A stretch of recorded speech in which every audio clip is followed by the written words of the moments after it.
Hello दोस्तों। आज हम बात करेंगे कि जो रेसलर्स का प्रोटेस्ट चल रहा है दिल्ली में जंतर मंतर पे, जो चल रहा था अभी तक, और अभी कुछ 5 दिन का उनको टाइम दिया गया था। रेसलर्स हमारे हरिद्वार चले गए थे अपने सारे के सारे मेडल्स को बहाने। बहुत दुख है, ये बहुत दुख की बात है कि हमारे देश का जो इतना नाम जिन्होंने रोशन किया, इतना गौरव बढ़ाया, जिन रेसलर्स ने, आज उनको सड़कों पे बैठना पड़ रहा है, उनको अपने मेडल्स को बहाना पड़ रहा है। तो दोस्तों, हम कहानी के अगर आपको कहानी का बैकग्राउंड नहीं पता है तो नीचे कमेंट में लिख दीजिएगा। वैसे आप कहीं पे भी जाके पढ़ेंगे, किसी भी न्यूज़पेपर में, ऑथेंटिक न्यूज़पेपर में, आपको इसकी कहानी मिल जाएगी। अगर आपको जानना है कि मैं आपको बताऊं तो नीचे कमेंट में लिख दीजिएगा। बाकी मैं आपको लीगल पॉइंट्स बताता हूँ कि जो अरेस्ट है वो अरेस्ट क्यों नहीं हो रहा है। और ये देखिए, ये जो मैंने आर्टिकल खोला हुआ है, जो आपकी स्क्रीन पे आपको दिख रहा है, ये अगर आपको मिनिमाइज़ की हुई है आपने तो इसको, स्क्रीन को बड़ी कर लीजिएगा। तो ये जो आर्टिकल है, ये द हिंदू में आया हुआ है, ठीक है। द हिंदू का एडिटोरियल पेज है जो, उसके अंदर आया हुआ है रेसलिंग फॉर जस्टिस, ठीक है, इसका नाम है। तो इसको भी हम पढ़ेंगे और थोड़ा लीगल पॉइंट भी जानेंगे कि भाई क्यों नहीं हो रहा है अरेस्ट, क्या है, क्या दिक्कत है, ठीक है ना। तो हम बहुत ही यहाँ पे न्यूट्रल वे में जानेंगे कि क्या असल में प्रॉब्लम आ रही है, कहाँ से, किसकी तरफ से दिक्कत हो रही है। देखिए दोस्तों, जो लॉ कहता है वो ये बोलता है कि जो अरेस्ट करने का प्रेरोगेटिव है वो सोल पुलिस का है। पुलिस को अगर लगता है कि इन्वेस्टिगेशन के दौरान कोई एविडेंस टेम्पर हो सकता है, या जो जो एक्यूज्ड है वो ये देश छोड़ के भाग सकता है, या फिर कुछ भी ऐसा कर सकता है जिससे कि इन्वेस्टिगेशन पे असर पड़ेगा, तो वो अरेस्ट कर सकती है। ये उनका प्रेरोगेटिव होता है, ठीक है ना, ये उनकी मर्जी होती है। अगर उनको लगेगा कि नहीं, ये हम लोग कर सकते हैं इन्वेस्टिगेशन, कुछ कोई दिक्कत नहीं आएगी, तो वो नहीं करते हैं अरेस्ट। तो ये तो हो गया लीगल पॉइंट।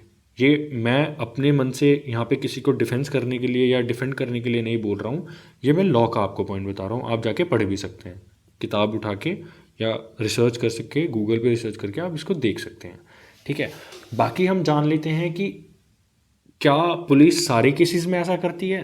तो जनरली हमें देखने को मिलता है कि जो पॉक्सो एक्ट है, जैसे ब्रिजभूषण शरण सिंह पे जो मेंबर ऑफ पार्लियामेंट है, हैं बीजेपी से, जो और WFI के प्रेसिडेंट भी हैं, उन पे जो है पॉक्सो एक्ट्स लगे हुए हैं। जो पॉक्सो एक्ट माना जाता है वो बहुत ही हीनियस क्राइम माना जाता है। और इसमें जनरली पुलिस जो होती है वो अरेस्ट कर लेती है, ठीक है। तो यहाँ पर इसी चीज़ पे जो रेसलर्स हैं वो बोल रहे हैं कि भाई जनरली आप आम जनता को तो कर लेते हो अरेस्ट, आप ये जो बीजेपी के सांसद हैं इनको क्यों नहीं अरेस्ट कर रहे हो।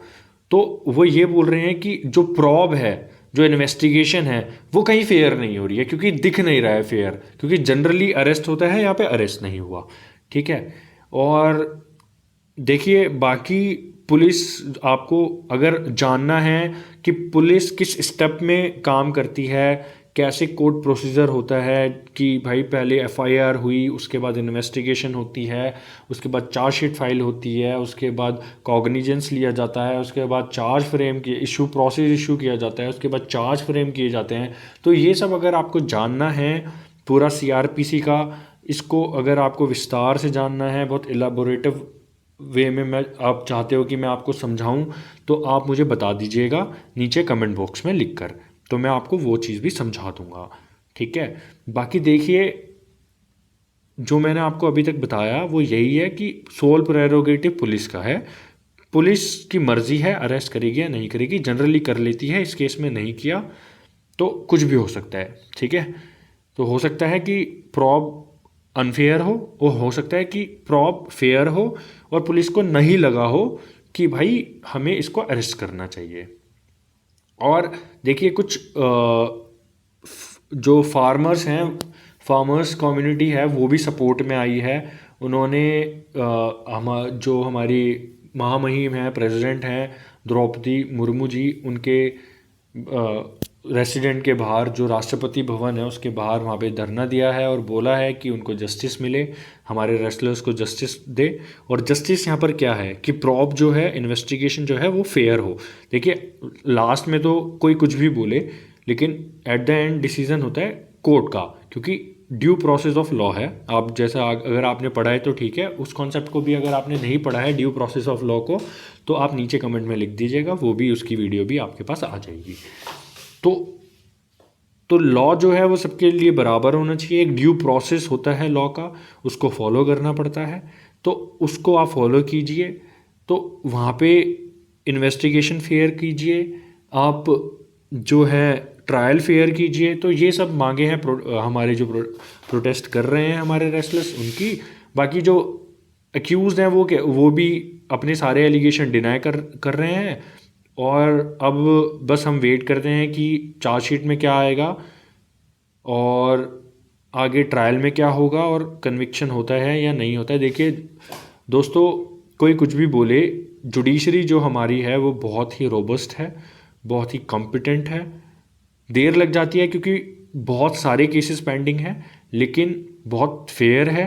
और मैं इतना कह सकता हूँ कि जो भी निर्णय आएगा, जो भी फैसला आएगा हमारे कोर्ट का, वो बिल्कुल निष्पक्ष होगा, ठीक है, बशर्ते इन्वेस्टिगेशन आपकी बिल्कुल फेयर हो, कोई भी उसके अंदर टेम्परिंग ना हो। धन्यवाद। अगले वीडियो में मिलेंगे।